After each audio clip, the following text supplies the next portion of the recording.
দিন ধরে বেডে শুয়ে রয়েছি, কিন্তু রিপোর্ট হইলো 9টা, সব দিয়ে রিপোর্ট করাইছি, ডাক্তার আর পাইনি। মানে নিয়ে রুগী নিয়ে বাউছি যাইতে গা অনেক কষ্ট পাইতেছি। তো এখন হইলো বর্তমান অভাবের কারণে, ডাক্তারের অভাবের কারণে এখন রুগীর নিয়ে ঘুষ গাছ করে যাইতেছি। তো ডাক্তার প্রথমে একটু ইনিশিয়ালি দেখার পরে ওয়ার্ডে আসার পরে ঠিকমতো দেখভাল করার কথা, যেভাবে চেক আপ করার কথা, কোনো সমস্যা আছে কিনা, কোনো রিপোর্ট দেখার মতো এই ধরনের কোনো ডাক্তার আমরা পাই না। যাওয়া মাঝে মধ্যে পাওয়া বলে আপনারা যে ওয়ার্ডে বসেন, আমরা আসতেছি। আসার পরে ঘন্টা 2-1 বসে থাকলাম, পরে দিয়ে আসেন, পরে আবার যাই কত আসতেছি। মানে এই একটা হয়রানি মধ্যে শিকার হয় আর কি। ডাক্তার ঠিক মতো পাওয়া যায় না, এরপর ওষুধপত্র সেরকম পাওয়া যায় না। যাই হোক, আমরা রিপোর্ট একটু করায় নিয়ে আসলে এই দেখানোর মতো আবার ডাক্তার খুঁজে পাওয়া যায়। আমি আমার ওয়াইফের সাথে করে নিয়ে আসছি। আমি একটু অসুস্থ, আমার পেটে ব্যথা। তো আমি টিকিট করলাম। টিকিট করে ওরা বলছে যে মেডিসিন ডক্টর দেখাতে হবে। তো মেডিসিন ডক্টর ওইখানে গেলাম, গিয়ে দেখি আমার আগে আরো 2জন আছে, আমি 3 নম্বর সিরিয়ালে। তখন আমি থাকার পরে আরো অনেক রুগী আসছে। তো দেখা যাচ্ছে অল্প 10 মিনিটের ভিতরে 100-র উপরে রুগী হয়ে গেছে। ডাক্তারের জন্য অপেক্ষা করতেছি, ডাক্তার অনেক রেডে আসছে। আসার পর আমি ডক্টর দেখাইছি, আমার পরে আমি 3 নম্বর সিরিয়ালের ডক্টর দেখাইছি। এরপরে দেখা যাচ্ছে আরো 4জন রুগী দেখার পরে ডক্টর আবার বাইরে চলে গেছে। তো ওইভাবে রুগীরা হয়রানি। তো যে পরিমাণ ডাক্তার থাকার কথা সেই পরিমাণ ডাক্তার নাই।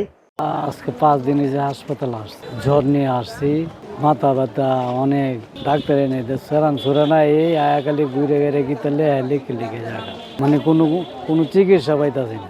আপনার শহীদ Syed Nazrul Islam medical college hospital, এটা 500 শয্যা বিশিষ্ট হসপিটাল। চালু হওয়ার পরে আপনার এখানে পদ সৃজন হয়েছে মাত্র 123 জন। 123 জনের মধ্যে আপনার বর্তমানে কর্মরত আছে 88 জন, 35টা পোস্ট ফাঁকা আছে। এটা সুন্দরভাবে চালু করতে গেলে আমার ডাক্তার দরকার কমপক্ষে 200। তো ডাক্তারের অভাবে আমি সুন্দরভাবে চালাতে পারতেছি না। অন্তত যে 35টা পদ শূন্য আছে, সেই শূন্য পদগুলো যদি পূরণ হয় তবু হয়তো কিছুটা সম্ভব। কমপক্ষে 200 পদ যদি সৃজন হয় এবং 200 ডাক্তার যদি কর্মরত থাকে প্রতিদিন, তাহলে খুব সুন্দরভাবে সব ধরনের আমি সার্ভিস দিতে পারবো। কিন্তু ডাক্তারের অভাবে আমি ঠিকমতো চিকিৎসা সেবা দিতে পারতেছি না। হসপিটালের মূল পদ হইল ডাক্তার। ডাক্তার যদি সংকট থাকে, ভয়াবহ সংকট থাকে, তাহলে আমি ইচ্ছা থাকা সত্ত্বেও আমি সুন্দরভাবে সার্ভিস দিতে পারতেছি না। আরও যে পদগুলো আছে, সিনিয়র স্টাফ নার্স আছে, আরও আছে যে 2য় শ্রেণীর, 3য় শ্রেণীর, 4র্থ শ্রেণীর, এগুলো আছে মোটামুটি। তার মধ্যে আরও কয়েকটা ইম্পর্টেন্ট পোস্ট ফাঁকা আছে, যেমন প্রশাসনিক কর্মকর্তার পদ ফাঁকা আছে, তারপর হেড অ্যাসিস্ট্যান্টের পদ ফাঁকা আছে, কেশের পদ ফাঁকা আছে, স্টোর অফিসার, স্টোর কিপার, এরকম ইম্পর্টেন্ট পদগুলো ফাঁকা আছে। এগুলো কিন্তু মানে খুবই গুরুত্বপূর্ণ, এই পদগুলো ফাঁকা আছে। আউটসোর্সিং আমার 160 জন আছে, তাদের মোটামুটি সম্ভব। তবে আউটসোর্সিং স্টাফ আমার আরও বেশি দরকার। তার জন্য আমি মন্ত্রণালয়ে প্রয়োজনে আবার চিঠি লিখব। একটা হলো আউটসোর্সিং সংখ্যা আরও বাড়ানোর জন্য, আর এটা হচ্ছে যে আমার যে পদ সৃজন যেগুলো আছে 123 জন, 123 জনের মধ্যে যে 35টা পদ শূন্য আছে, শূন্য পদগুলোতে পূরণ হয় এবং 123-এর বাইরে যাতে আরও অন্তত মনে করেন 200-র মতো যদি ডাক্তারের পদ সৃষ্টি হয়, পদ সৃজন হয় এবং 200 মতো ডাক্তার প্রতিদিন যদি এখানে কর্মরত থাকে, তাহলে রুগীদের যে কোনো ধরনের আমি মনে করি স্বাস্থ্যসেবা আমি দিতে পারবো বলে মনে করি। সেক্ষেত্রে এখান থেকে কোনো রুগী আমি রেফারও করবো না।